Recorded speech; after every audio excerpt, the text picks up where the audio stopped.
አንተ ገብቶ ካደለም በአረብ ነክ እንደው የኛን ውጥቅ እንደው አረቦች አትምጡ። እንደዚህ ስናወራ እንዳትመጡ። አሁን ነገ ታዋርዱናላችሁ። አንድ እኮ መጥቶ ምን አለኝ፣ የእናንተ ኢትዮጵያዊዎች እኮ ኢትዮጵያ ወንዶች እኮ ሴት ናት ሰርታ የምትሰጣቸው አለ። ሲጀመር የኛ ቅሌታችን በነገራችን ላይ አረብ ቤት እንኳን ገብተን ወላሂ አረብ ቤት ስራ ገብተን ውድቀታችን ቅሌታችን እናወራለን። የሰው ቤት ይሄን ማለት ነው። ወላሂ ለአዚም የሆነች ሰራተኛ መጣች እኔ ጋ ማለት ነው። እኔ አልነበርኩኝም። ለምሰራባት ሴትዮ ምን ትላታለች? እኛ እኮ ወንዶች ማለት ነው ወንዶች አይሰሩም፣ ወላሂ ወንዶች አይሰሩም፣ ሴት ናት ሰርታ የምትሰጣቸው አትላትም።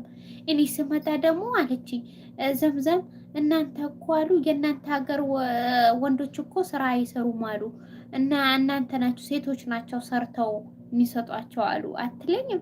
አረ እሷ ናት የምትሰጠው እንጂ እኛ አንሰጥም አልኳት። ወላሂ ላዚም